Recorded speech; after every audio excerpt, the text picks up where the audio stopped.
Thank you very much, Dr. Padmaja. So next we have Ms. Mamata Pradhan, who will be speaking on the gendered pattern of crop choices driving diversification through the PDS. Thank you. Good afternoon. I think this is a good observation. Men always complain that it's the women who keep talking at home. And today is the public forum where women are talking and men are listening to us. What I'm going to talk about today is the gendered pattern of product choices in public distribution system. And I bring evidence from Bihar, Eastern Uttar Pradesh, and Odisha. This is a joint work with my supervisors, Dr. Nitya Rao and Dr. Beriket Kebere, in collaboration with, of course, the IFPRI team, and some of them are present here. Straight to the focus of my study. This is part of my thesis, and which actually answers a larger question around what are the needs and preferences of the beneficiaries from the public distribution system. And of course, the core of my thesis is heterogeneity. Since there is heterogeneity, it is a basis for conducting needs assessment or demand assessment, or trying to know the needs and preferences of the beneficiaries. I have examined on various attributes of public distribution system, on delivery system and selection mechanism, but for the purposes of this conference, I'll be focusing only on the product portfolio. Product portfolio is related to 3 tiers. It is product itself. Do you need pulse, or do you need coarse cereals? You see, this preference is very prospective, because in all these 3 states, pulse and coarse cereals have not been yet introduced. And that's a motivation to really examine whether the beneficiaries would really like pulse to be introduced or coarse cereals, because under the NFSA, there is a provision for coarse cereals also. And within the product, there is a variety. I mean, there is a preference of the taste. I mean, what variety of rice, what variety of pulse. Like, for example, if you introduce chana dal in the south, I'm not sure if sambar would be made out of chana dal, and if there would be more uptake for that. The third tier is about the quality. So when we talk about the product portfolio, we are talking about the product itself, we are talking about the variety, and we are also talking about the quality. My method is mixed. It's both quantitative and qualitative, and I'll give an explanation for the basis of that, because as you'll see through the course of this presentation, it really complements each other. And the focus of my study, and for the purposes of this conference, is on gender. And gender not per se, but gender in interaction with social identity also. So what is the larger principle of public distribution system? As we all know that it's aimed at mitigating the food and nutrition insecurity. It's meant for poor, the vulnerable, the likely to be food insecure, for the likely shocks. And I like to believe, and it has not been adequately addressed, is the role of women in public distribution system. I mean, it is well recognized that women's role in production, the consumption, they decide what to eat, when to eat, how to eat, and there has been no initiative in trying to understand what do women really want from the public distribution system, and especially from PDS, because their interface with the PDS is the maximum, because they stand in the line, they stand in the queue, and they face the brunt of the dealer. And if it is quality, and I'll argue it later, it comes to the use of the time use pattern. So there are different pathways actually to look at gender from the PDS perspective, but one of the pathways, I mean, besides the delivery mechanisms and others attributes, I'm only focusing on the product portfolio today. This is the coverage. It has 3 states, that is Bihar, Eastern Uttar Pradesh, and Odisha. As you can see, that the sample is more from Bihar, because that was the first leg of my research, and then we moved on to Eastern Uttar Pradesh and Odisha. The qualitative survey, of course, was also conducted across the 3 states. This is the sample distribution. I won't go into detail about that. This is the gender composition of the sample. I know there's a bias towards men here, but there's a substantial representation of women also, in terms of 28% and 30%. So straight to the research question which I started, what do women prefer from PDS in terms of its product portfolio? I'll just straight away dash to the quant some of the motivating descriptive stats for the basis for the regression. One is the pulse. The pulse, what is the preference of the pulse? If you go to the right-hand panel, if you see, there's this great Manhattan bar out there in the Eastern UP where there is 86% of the beneficiaries really want pulse from the PDS. And even if you see the percentage of women preferring inclusion of pulses in the PDS, it's around 76%. But what is really intriguing is that if you see the all states data, and both for the overall for men and women, and for women, just for women, there is a 50-50. I mean, if you see there is 50%, more than, I think, slightly 53% who say they want pulse, 46% they say don't want pulse. So almost a mix of 50-50 in preference of the pulse. So that is very intriguing, considering that pulse is very dear. It is costly. Who wouldn't want it? So, so these are some of my motivating questions which in the course of the presentation you'll see, which led me to really answer these questions in in-depth interviews. In terms of course serials, we did not really ask this in Bihar and Eastern UP, but we covered it in the qualitative. But across all the three states, there was hardly any preference for course serials, and I'll tell you the reason why for it. I mean, my conjecture was that maybe it's the inherent preference of the taste, or there is something else going on. We didn't ask about the substitution of rice or wheat, whether they want to substitute rice with wheat, I mean, because of the bipolar preferences in some of the states. But because anyway, the PDS portfolio has both rice and wheat. But we did ask the women whether they were ready to substitute equivalent of rice or wheat with some other commodity.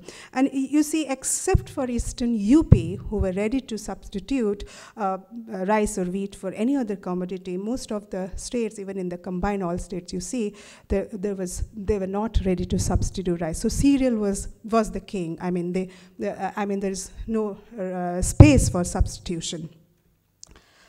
So this is a very, very simple basic binary probit regressions and trying to understand the woman's preference for pulse in PDS. There is no significant effect if you see all across the states and Bihar, but just a negative expression in Eastern UP. Well, this is precisely because if you see women in Eastern UP, there were 76% who said they would like to prefer pulse. So, but I didn't show in the slide that there were 91% of men who said they would also prefer pulse. So in relation to men, women don't prefer pulse. So that's why it's a negative expression. So, but that doesn't obviate that women could prefer pulse. Another interesting is if you see that the scheduled caste, there's a negative preference for pulse. This is again a very puzzling. Like, why would, the scheduled caste, the caste would matter in their preference of the pulse? So obviously there is some other interactions going on in terms of whether it's the institution, whether it's the historical experience, whether it's their experience with the PDS.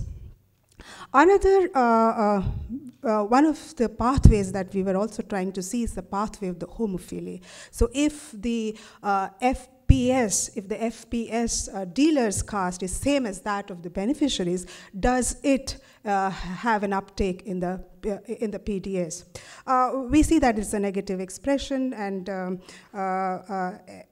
I mean, Bihar and all states, you see that it doesn't make any difference if the caste is of the same, except for Eastern UP, but that I can say because the sample is predominantly OBC, it's 87% are OBC, so hardly there was any SC fair share price owner's caste. We have this fairly robust result because we have village effect effects. There are other controls also. So the observations are around more than 1,600 observations. So the basic regression results, as I told you, is preferences are really dependent on the caste, and the lower caste do not seem to prefer pulse. And so by and large, as I said, that there is no specific average gender effect except for a very weak significance level for the Eastern UP, and then homophily is really important for some caste. So that was really motivating for me to go to the qualitative, and that was the basis for which I took the mixed methods in trying to understand what was exactly going on and how these needs and preferences are actually shaped, and that really leads to the effectiveness of the PDS. So you see the key findings are that in Bihar, rice and wheat, they didn't want to be substituted with any other, and especially the rice variety that is delivered was not preferred.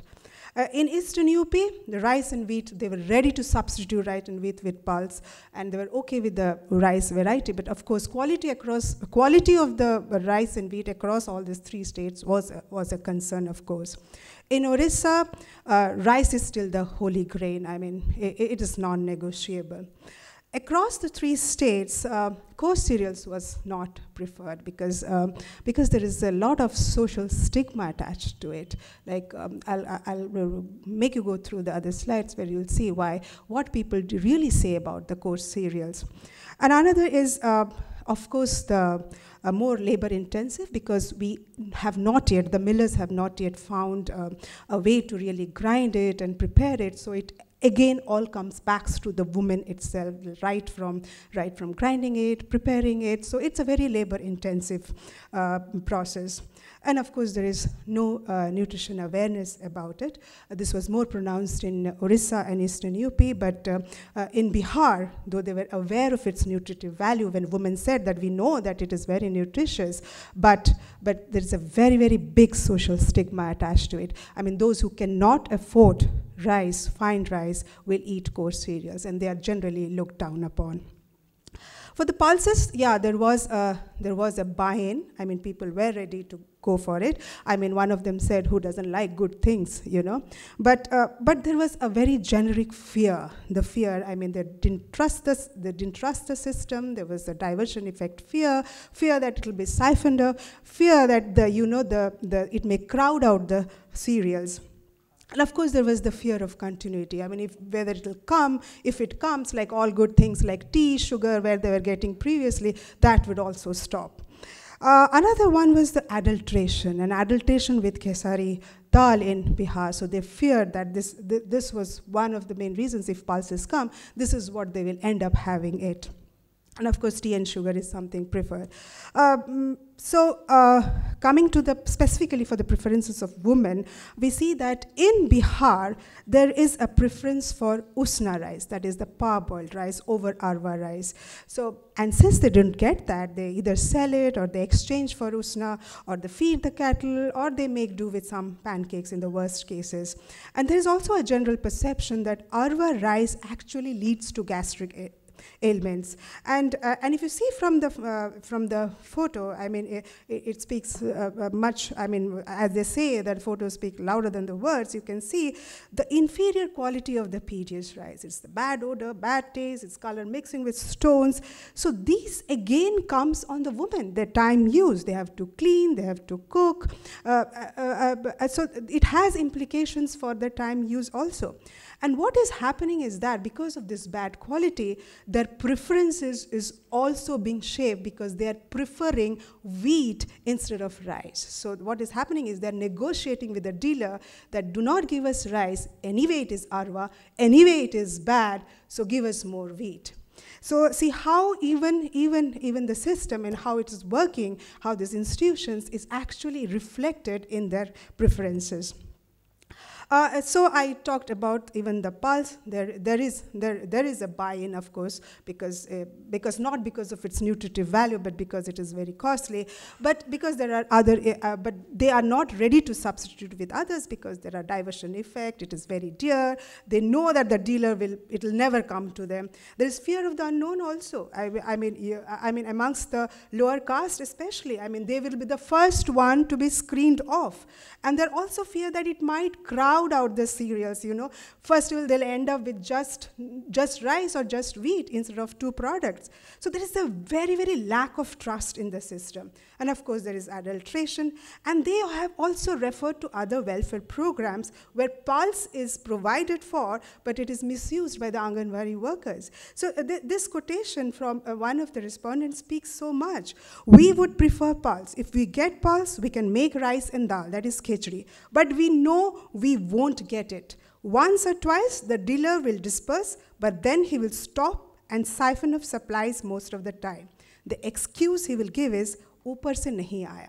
So that's very convenient, right? So you see what I'm trying to drive is that their experience with the institutions, the experience with how the delivery mechanisms is, actually shapes their preferences.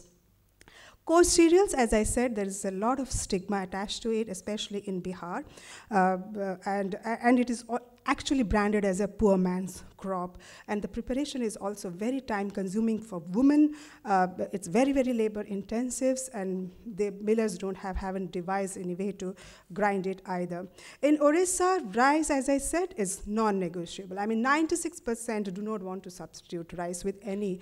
There is some space for pulse, of course. I mean, 56% actually said that, yes, we're ready to substitute rice with pulse.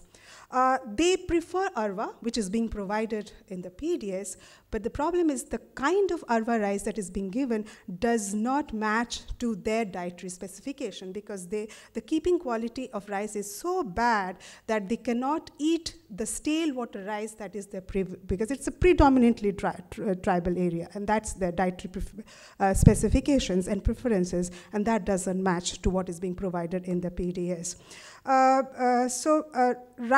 The coarse cereals in Odisha, again, there's no much uptake. I mean, they were not even concerned about it, and they were quite surprised that even the coarse cereals have to be provided in the PDS. I mean, they would say it's okay if you provide it, anything you provide in the PDS, we are ready to take it, but there is no really uptake, and they're not ready to substitute pulse or coarse cereals, as they are ready for an addition to it, but not with substitution with rice. UP was similar. I mean, it was very surprising, also nice to know that they were in favor of substitution of cereals, rice and wheat, and of course, maximum they opted for pulse. Maybe it has to do with the sample that we took. They are more of farmers, they are agricultural laborers, and so there's no such landlessness as you find in Odisha and Bihar, and probably that is the reason why they're ready to substitute pulse. And in the qualitative also, we found that in the candid confession, they said, we take the rice and wheat from the PDS, but we then again sell it off to a nearby shop. So primarily, they are not very much in favor of even rice and wheat from the PDS. So there are issues around quality, which are suboptimal, and that was across all the 3 states. So final slides, just to drive home some of the possible policy implications that, there has been a recent discourse around, there's a very top-down approach we have, right? We want to introduce a lot of things through PDS. I mean, we have the Right to Food campaign talking that we are giving cereals, but we should also look at distributing millets, pulses, oils, possibly even fruits, eggs, milk. I mean, it seems unbounded. So the point is, what I'm trying to drive is, it's a very top-down approach. We need to ask, what do the beneficiaries really want from this program? Because the program is meant for them. So we need to ask them, what do they really want? And we need to know the preferences is very nuanced. It cannot be so straightforward, that if you want pulse, give it pulse. No, it cannot. It has to be really, there has to be an in-depth understanding of what is the preferences, how it is shaped. So there is a need assessment is the basis of it. And why I said is that because there is heterogeneity. But anyway, naturally, you'll come back to me and say that there is a limit to needs assessment. How much will you do the needs assessment? That how granular can you go? So my take is that for aggregate policies, the design should be more effective in trying to understand their preference in terms of at least the product portfolio. For example, in Bihar, if the majority apply the principle of democracy, if the majority is saying they need usna rice, then why why are we feeding them arva rice? So, I mean, as simple as that. And the policies in India are primarily based on demonstration effect. Like if Punjab has introduced pulse, so we'll also introduce pulse. If some other state has introduced something, then we also start introducing that, because we are not trying to understand, because it varies from state to state, from region to region, from district to district, from villages to villages. And more important is that, as I said, and my whole presentation has been about the gender context. I mean, you have to be gender sensitive when you are designing a program, because it involves the time use. So that is how your product choices will change, and also their experience with the delivery system. Thank you.